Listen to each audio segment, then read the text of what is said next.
everyone. So it's time for the next speaker, who is Michael Wirth, and he will be speaking about how not to get hacked. Michael, you're welcome. Please give it up. Hi. Yeah, I'm good. All right. Let's wait a second maybe for people to shuffle. First of all, thank you to all of you to coming to this sort of bit more technical track on the side. I know my previous speaker, Thomas, he already talked about this, but I want to ask some similar questions again to see how the audience has changed in the meantime. Well, first of all, who of you knows what a smart contract is? Little show of hands here. All right, there's a couple. And within you, who of you has already developed a smart contract? Nice, okay. So I'm going to have a little bit of everything for both, something for both groups. And it's going to get more technical towards the end. And hopefully with what Ivan said on the main stage and also with the introduction from Thomas, I hope my main goal for you is to learn something today so you get deeper into the ecosystem and maybe you get to develop some smart contracts at some point in the future. So the title is How to Not Get Hacked. I am Michael Wirth. I'm from Switzerland, and so is our company, Chain Security. We're a new startup. We've existed only for half a year. My blockchain story goes on for a bit longer with a huge interruption in the middle. Actually, back in 2010, I was still studying in Switzerland, and I've heard of this really cool thing called Bitcoin, and I'm a techie myself, so I thought it was really a beautiful technology, really nice, and I wanted to do something with it. And there were these miners doing it on CPUs, and then back then the first GPU miners came up. I was doing an electrical engineering course. There was a course about chip design. I thought, well, shouldn't I do a chip that's actually mining these Bitcoins faster than everybody else? And so I started that project and would have gone on into my master's. I quit after my bachelor's, started my own company, completely different field, and there's that. So maybe I would be talking a bit differently to you if I would have continued on that path. I'm telling you this because also I've always find it interesting how these weird stories are happening in the blockchain space, but it's great because fast forward to today, actual businesses are happening on the blockchain, and that's what my talk is also going to be about, which is smart contracts, where in my opinion, really business is happening, and that's the place to be in blockchain. So let's dig right in. A little bit of history, you've already heard it. 2009, Bitcoin launched, and then long time, nothing. It was just a cool tool, a lot of things were happening, but as we heard, Vitalik in 2005, he launched this project called Ethereum, and this had this really new feature, and that is smart contracts. First of all, smart contracts, for now you just need to know they're programs running on the blockchain. And this innovation is probably why most of you are here today, and also because of the information on the slide. And what it shows is the progression of money flowing into the Ethereum ecosystem throughout the years. Now remember, this only came out in 2015. Over the last 3 years, there has been so much money, over $12 billion have flown into that ecosystem. And so the second bar is 2017, $6.5 billion. And this year, until April, we've already surpassed the amount of money flown into that ecosystem throughout the whole year, last year. So Ethereum is really where it's at, in my opinion, in terms of business. So this is where all the applications are happening. This is where all the ICOs are built on and where they raise their money. That's on Ethereum. Obviously, whenever there's money flowing into something like this, there's competitors coming up. So Ethereum is not the only platform, or won't be for a short time at least, won't be for a long time. There's all these that you can see on the right that want to get into that. These are new blockchains or add-ons to Bitcoin and other blockchains that also have a smart contract platform. So this is also going to diversify a lot. Now, this is a bit of a different visualization of how of where that money is going. On the left, you can see all the different projects. The bubble size is money, and the colors are regions. The interesting one, in my opinion, is blue. That's Europe. And as you can see, for once, we're not the ones lagging behind. We're actually leading the charge in blockchain and in this decentralized world, and especially also with actual applications going on. On the right side, you see all these different verticals where you would see you can see that there's, for almost every vertical, there's one or multiple companies already going into the space. Everything is capitalizing super fast, but don't worry about it, you can still get into this, because oftentimes right now it's just a money grab, but this is really the web like the web was in 1995. This is the pure beginnings, and it's going to take us a long time to actually build up the industry and build meaningful applications that have revenue and that provide value. So there's still time to get in. Whenever there's money, there's also crime. And this brings us to the real topic of my talk, which is security. And you can see here a couple of news clippings from the most prominent bugs that have happened, smart contract bugs specifically. There are other threats as well to blockchain projects. On the left, you can see the DAO. That was sort of the prototypical ICO, the first one, and that was already in 2016. It got hacked. $60 million were stolen, and that led to the split between Ethereum and Ethereum Classic, because Ethereum, a lot of the early adopters were involved, and they just decided to rewrite and do a hard fork, and basically made it so it never happened. Obviously, that's a bit against the idea of blockchain, but still, Ethereum is thriving. On the right side, you see two related bugs, the parity bugs, and the rightmost one, the 30 million bug. We're going to look a bit more in depth now. To put this into perspective, EY did a study that said 10% of all ICO proceeds are being stolen. That's a huge number, not just percentage-wise, but just sheerly by sum of money that has been stolen. This is not only smart contract bugs, though. There are many different things that can happen to your project. You need to be careful that your keys aren't stolen, because in the decentralized world, that means your money is gone instantly. And also, maybe your website is attacked, somebody exchanges the keys without you noticing, and all the money, all the investors that want to send money to your project, they actually send it to a wrong address. Now we get into the meat. Don't be scared. It's going to be real easy. This is a super simple smart contract. This is what Solidity actually looks like. We're going to go through line by line. And what it shows is a very simple application of a bank account, you could say, or a bank. So first of all, for all our account holders, we need to keep track of their balances. This is what the first line does. This is an array, or you could also call it a list of balances, just a list of numbers. So maybe I have 5 Ether in here, somebody else has 7, so this is what's stored there. And then there is the withdraw function. The withdraw function, an account holder would call if they want to take all their money out. So in the first line in that function, we're going to first get the amount, the balance of that particular account holder, which in this case is stored in message sender. So as you've heard previously, I need to trigger a function somehow on Ethereum, and that is by doing a transaction. As on Bitcoin, you would, when you do a transaction, you send Bitcoin from A to B. In Ethereum, you can do a transaction that triggers a function, just like a click in a normal program. And so the account holder is stored in this message sender.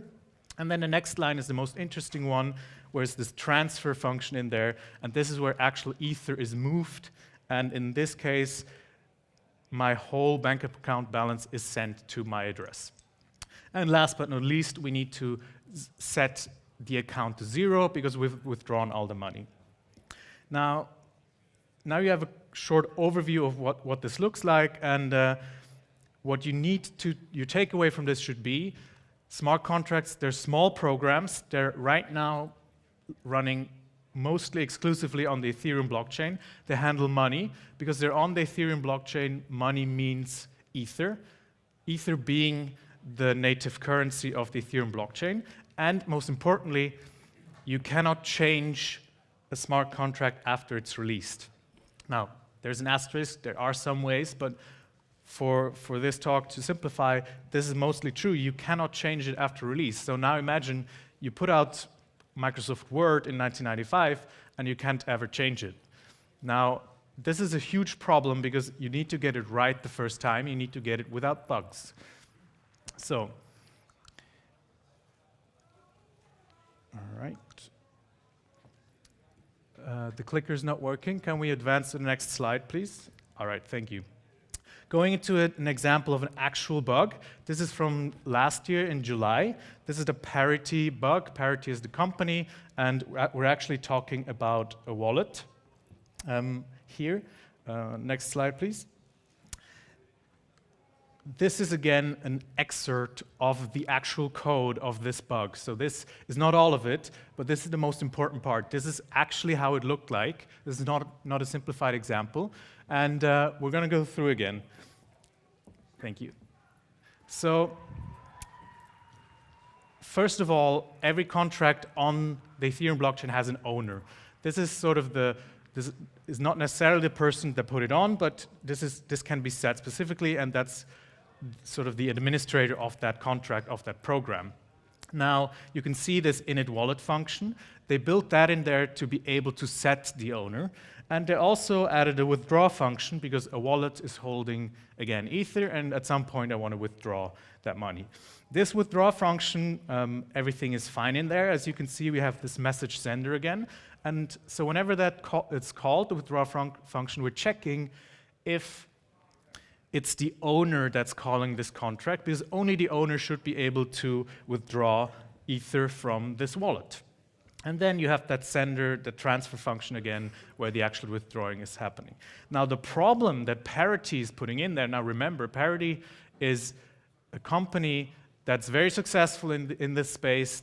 These are some really early adopters. They're very knowledgeable people, but still, a mistake like that happened to them. And that's not because they're bad code, it's just because it's hard to get the stuff right. So what they did is, in this init wallet function, it should actually only be executable once at the beginning of the contract, or there should be another check that only the current owner is allowed to change it to another owner. And you can, in Ethereum, functions are callable by everyone by default. You need to add a keyword to this init wallet function to make it private, and this they did not do. So what happened in July? Somebody figured that out. They found all the Parity wallets on Ethereum, and they made themselves the owner first, and then started sending money to themselves. Nice. They managed to steal $30 million simply by that. 4 months later, so everybody figured it out. It was a huge race to save some wallets before the hacker got to it, but they didn't get to all of them. And 4 months later, there was actually another bug where somebody accidentally locked up $150 million, also in the same Parity wallet after they fixed this first bug. So this stuff is hard. And now, even if you can see, even these Parity guys that are super knowledgeable, they don't get stuff right. So what should you do to protect yourself if you start a project? We have a couple of measures here. On the left side, you can see what you should do before you launch your project or ICO, and on the right side, what you can do once it's live. First of all, get a smart contract audit. Really do it if you do a project. Now, obviously, I'm going to say that because our company provides all of these services on here. But Parity goes to show even experts have trouble getting this right. And in my experience, so from all our clients that we ever had, one client had no major critical vulnerability in their contract. This is not because everybody is just bad and not a serious coder. This is really because it's hard. Now, other things to take care of is obviously the code around your smart contract, your website, your mobile app, all the interfaces. You should really get an audit for that stuff as well. Same for your server infrastructure. Your employees should be trained because in there, a lot of stuff can also go wrong. Maybe they keep their keys on a USB, they leave it at home, stuff like that. And actually, the best time to go talk to an auditor or a security company is not, once you've written your contract, you should go there from the beginning, because sometimes people come to us and we need to tell them, look, your system design is in a way where it's actually impossible to make your contract secure. So go talk to people from the start, and you're going to save a lot of money in the long run, because you can actually, sometimes we can also help you develop your contract in a cheaper way. And also very important, reserve enough time for this stuff, because all the auditors out there, they're backlogged all the time right now. I assume this is going to change at some point, but right now there's huge demand, so really put enough effort and time into this stuff. Now, once you're going live, you can also set up a monitoring service so you know what's happening with your contract, and you should also set up a bug bounty. A bug bounty means you put up some money, and every hacker that hacks your contract finds a bug in there, they can claim that money, and they can only claim it if they disclose the bug to you privately without actually exploiting it. So that's a good way to get started to sort of prevent a couple of hacks. Now, how to select an audit partner, how to find the right partner to do all of this. We're by no means the only company doing this. There's a ton of companies out there. I just listed a couple. Maybe if you don't want to go with us, the one I recommend most out of these is Trail of Bits, just sort of to be more open about not just recommending ourselves. Now, there's a ton of companies, there's even more freelancers around. How to select your audit partner. What should you do? Which measures should you go by? So first of all, look at the projects they've audited previously. Check their references, maybe also talk to those projects. How was it to work with them? How professional were they? Second, look at the track record, and most importantly, look at the track record of the people that are actually going to audit your contract. Now, if you talk to a company, that doesn't necessarily mean their employees are going to audit your contract. There's a ton of freelancers, there's companies out there that just take your contract and put it out there to freelancers. So figure out who's actually going to do the work behind it, and look at their track record, look at their education as well.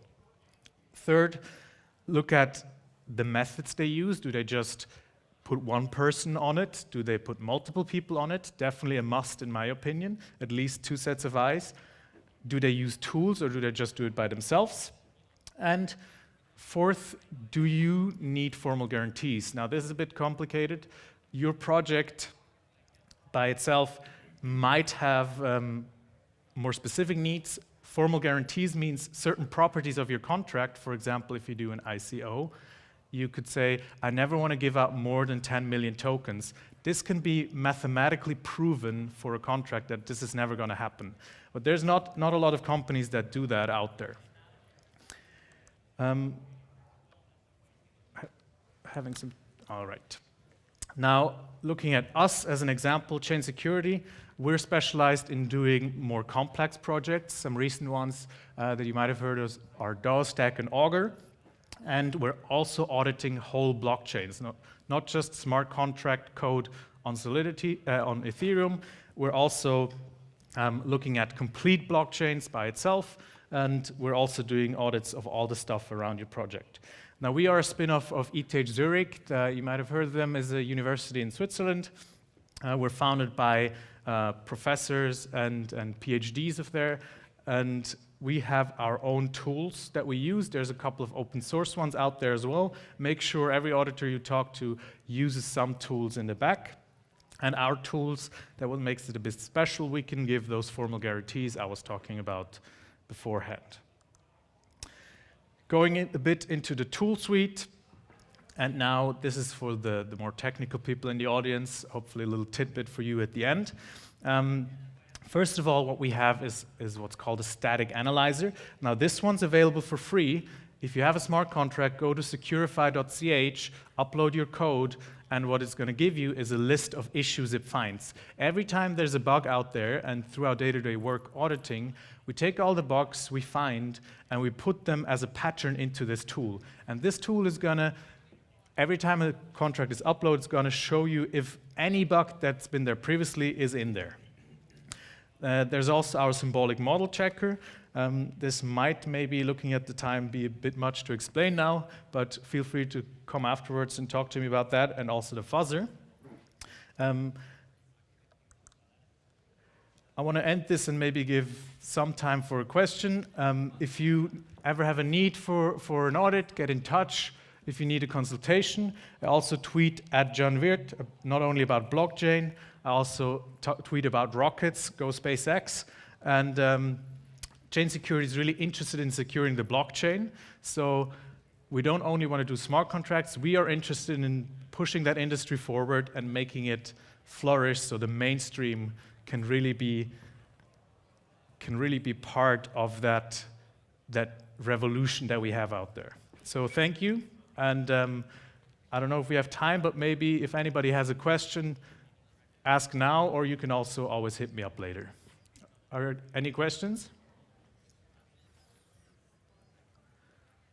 All right, with that, yeah? Since there are no others, are you planning for an ICO? Good question. No. We are not planning for an ICO, and we also think that we don't do that because we want to be impartial. There's, for example, QuantStamp that did an ICO, and they have a very different approach. It's obviously great for marketing, so we are looking at it because for marketing it would be super nice, but we think that it's sort of, it takes a bit away from the impartiality of the whole project. All right, thank you so much, and again, hit me up later.